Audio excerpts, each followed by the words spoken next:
Salutare și bine ne-am regăsit! Pe măsură ce zilele devin tot mai sculte și nopțile mai lungi, fiecare cultură are modurile ei unice de a aduce un pic de lumină și căldură. Astăzi ne aruncăm o privire la o tradiție japoneză cu totul și cu totul fermecătoare, una gândită special pentru cea mai lungă noapte a anului. Să descoperim împreună despre ce e vorba. Cred că citatul ăsta surprinde perfect sentimentul pe care îl știm cu toții. Momentul ăla când întunericul pică brusc, poate pe la 4 după amiaza, și pare aproape copleșitor. E o tranziție atât de bruscă, un semn clar că iarna și-a intrat serios în drepturi. Ei bine, în Japonia, unde nopțile de iarnă pot fi deosebit de lungi, de-a lungul secolelor s-au născut niște obiceiuri absolut fascinante, tocmai pentru a contracara acest întuneric. Să vedem așadar cum este marcat acest moment special al anului. Momentul acesta este cunoscut ca Toji. Dar, atenție, nu e doar un simplu eveniment astronomic, nu.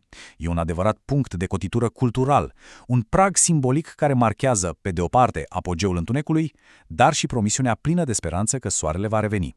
Și ce e fascinant e că obiceiurile astea sunt foarte practice, pline de înțelepciune. Nu sunt niște ritualuri religioase rigide. Sunt tradiții populare care au un scop dublu: să întărească organismul pentru frigul ce urmează și, la fel de important, să aducă un strop de culoare și de bucurie în cele mai mohorâte zile. Și acum, piesa de rezistență, cea mai cunoscută și, sincer, probabil cea mai îndrăgită practică de Touji. Yuzuyu, adică baia cu yuzu. Ideea e incredibil de simplă, dar are o semnificație atât de profundă. Se iau fructe întregi de yuzu, o citrică super parfumată specifică Asiei de Est, și se lasă să plutească în apa fierbinte. Scena în sine e superbă, culorile acelea vii și aroma care umple tot aerul.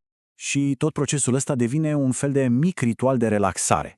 Pe măsură ce apa fierbinte și aburii învăluie fructele, coaja lor eliberează uleiurile esențiale și toată încăperea se umple cu o aromă proaspătă, vibrantă, o evadare perfectă din rutina de zi cu zi. Și, ca să ne dăm seama cât de răspândit e obiceiul ăsta, el nu se limitează doar la intimitatea casei. În ziua de Toji, băile publice, numite sento, și izvoarele termale naturale, faimoasele onsen, își umblu bazinele cu zeci, uneori chiar sute de fructe yuzu. Totul se transformă într-un adevărat eveniment pentru comunitate. Bun, dar poate ne întrebăm de ce tocmai yuzu și de ce fix mâncărurile astea? Ei bine, răspunsul stă în simbolismul profund din spatele acestor alegeri.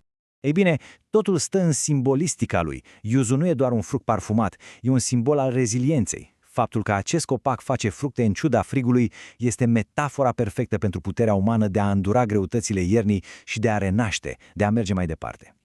Iar citatul ăsta aduce o notă atât de personală, de autentică și ne arată cât de vie și de accesibilă e tradiția. Nu e vorba doar de a cumpăra niște fructe de la supermarket, ci de a te conecta cu oamenii din jur, cu fermierii locali care adesea au mai multe fructe decât pot folosi. E un gest care întărește legăturile comunității. Și, bineînțeles, ce celebrare ar fi fără mâncare, nu? Evident că tradițiile de Toji au și ele preparatele lor speciale, gândite să hrănească și să protejeze corpul.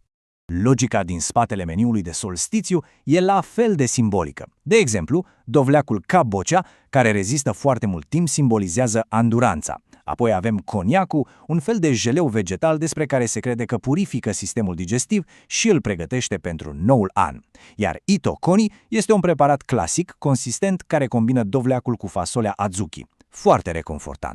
În fond, fie că vorbim de o baie aromatică sau de o masă simbolică, scopul acestor tradiții este același: să transforme un moment astronomic care ar putea părea cam sumbru într-o celebrare a confortului, a sănătății și a bucuriei de a fi împreună. Și uite așa, toată povestea asta despre tradițiile japoneze ne lasă cu o întrebare care e, de fapt, universală. Indiferent unde trăim, fie că e printr-o baie caldă, o masă alături de cei dragi sau pur și simplu un moment de liniște, cu toții căutăm metode de a aduce lumină în întuneric. E o invitație, de fapt, la a ne gândi la propriile noastre mici ritualuri.